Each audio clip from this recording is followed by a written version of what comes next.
Xenoblade 3's release date is much closer than we, and I'm sure Nintendo, expected. So now they're dumping crazy information left and right on the Xenoblade 3 website and on social media. They have revealed so many quality of life changes in this game, as well as some long-awaited mechanics. This is super exciting. Before watching this video, I'd recommend watching the other analysis in this playlist of Xenoblade 3 pre-release content. But don't leave this video, watch those ones and come back. I will be waiting right here for you. Before we dive into these updates, I just want to ask that if you guys enjoy the content on my channel, please drop a sub and a like on this video. On my recent videos, it seems like a majority of you watching haven't been subscribed, so I'd really appreciate it a ton if you could. It lets me know that you like what I'm doing and allows me to make more stuff for you guys in the future. Also, it's free. With that, let's get to the updates. So right off the bat, we get some art of the Oroboros forms with their respective pairings in the background. This is pretty cool because I wasn't expecting to get official art for these so quickly. Something really weird about this art is how the skin is black and dark gray on the Oroboros, but in the trailer they all glow purple.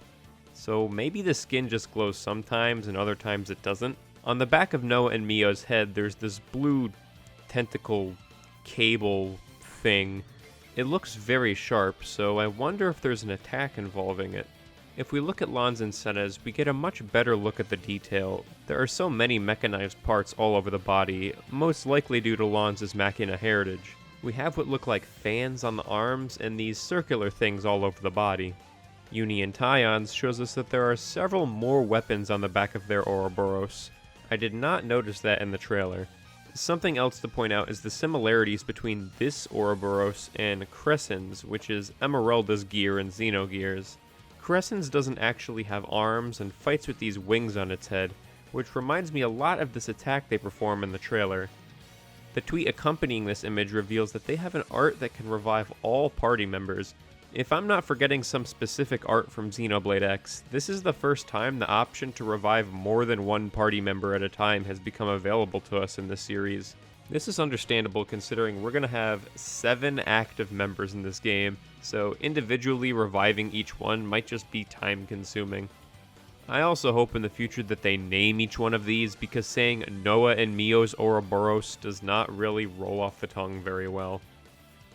They posted these 2 pieces of awesome art for Vandam and Ethel in the same style as the other characters.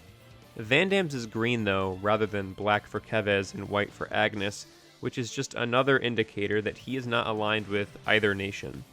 Ethel's tweet also reveals that her localized title is actually not Silver Ethel, but Silvercoat Ethel, which I think I prefer. The post also reveals some lore about her where she, along with 100 of her soldiers, took out 3 entire colonies on their own, which has essentially made her a Kevez celebrity. The next tweet is one that I talked about in the last video, but we'll go over it again. It reveals that the weapons each character uses are called blades, and takes on their shape as a reflection of the user. I've already brought up the weird question of what they call the race of blades now, but I'll also point out here that this functions extremely similar to how a Monado works. We're told multiple times in Xenoblade 1 that the Monado changes its form to fit the will of its user, so maybe something is allowing everyone to have a Monado now.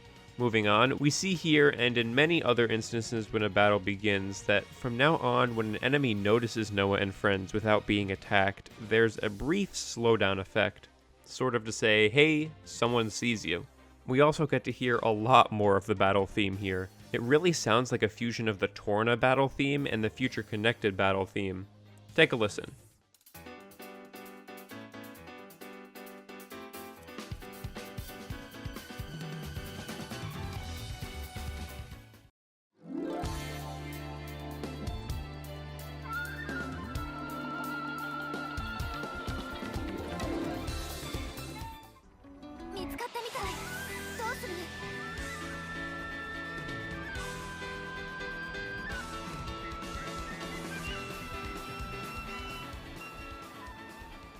It's really cool how they did that with a lot of the tracks in this game. Right before the battle begins, this A button prompt appears and keeps filling a quarter of the way and emptying. I think this just might be a way to disengage the battle and put the sword away. In this second clip, we can see this red exclamation point, which seems to me like it could be a quest indicator of some kind, but the shape and color really makes it feel like it's a place you should avoid. The bottom right shows that the Navi is on, which is probably related to this. We also see what looks to be the quest tab underneath, but it's mapped to Y instead of ZR like Xenoblade 2 and Definitive Edition were. We get to see a bit of the minimap and a few of the icons we'll have on it, like this question mark and this other thing that I can't exactly make out. I'm sure many of you have seen these super cute chibi images of the characters floating around. They seem like they could be the style that tutorials take on in the game, and I would love that. This one just shows us what the standard role for each character is. This one, however, gives us some more insight into the battle system. It reveals that the blue circles around the defender characters acts as a sort of protection range. So, if I understand this correctly, if you're being bodied by some enemy, you can run over into a defender's bubble and you won't be attacked anymore. Now, we don't know the specifics here, like if you immediately transfer your aggro to the enemy, or if stepping in for 2 seconds and then back out will retain any aggro. But it's clear here and in other posts that Monolith really wants to lean into the job roles way more than in previous games. In Xenoblade 2, all the blades had a role of attacker, tank, or healer, but these literally meant nothing. Crossette and Fiora were considered healers, but dealt some of the highest damage numbers in the game. The roles just did not usually line up with the blade it was assigned to at all. Here though, they're purposefully changing the rules of combat to give each role a specific set of skills to differ them from the others, and I like that a lot. This clip about attackers answers one of the most important questions for some people. Auto attacks will be like Xenoblade 2 and trigger when standing still. Unlike Xenoblade 2 though, your movement speed is not like you're trying to run through peanut butter, and you will always face the enemy. It's a really nice combination of Xenoblade 1 and 2 auto attacks, and I hope it stays this way in future games. We still don't know all of the rules when it comes to canceling auto attacks and arts, but I'm sure we'll learn that soon enough. The last thing I noticed in this clip, aside from Rot Bart over there, is that killing this enemy has dropped some kind of yellow and purple orbs. The yellow ones are probably currency, but the purple ones could be anything from material to some kind of battle resource. The next clip shows us Defender gameplay, and at the very beginning we can see that Mio is holding Noah's weapon while in her regular clothing, not Noah's. It might be possible to customize the class swap feature. This clip overall does worry me a bit that playing Lance won't be fun. His attacks are just so extremely slow looking. If he does dummy thick damage, it won't bother me, but I just pray he isn't bad because I want to play as this guy a lot. There are a number of slowdown effects in this clip as well, which might just let the player know that aggro is swapping to the tank, or they might be specific to Lance because his attacks are so meaty. These images show us a nice change they made to aggro. If the line is blue, that means that the others are safe and a defender is being targeted, but if the line is red, that means a healer or attacker is being targeted. I love how much information is being conveyed in such simple ways in this game. We get to see some healer gameplay here, and we learn that they seem to be the only class that can heal, buff, and revive in the party, which is pretty cool.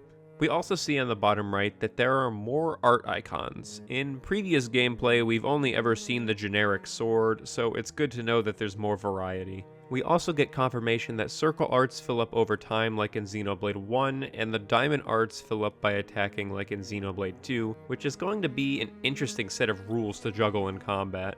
The website also explains that Uni has an ability that grants a passive healing and revival range, so that's pretty interesting. The music in this battle is also different than the battle music we've heard previously, so I don't know if this enemy they're fighting is special in any way, or if this area just has a different battle theme.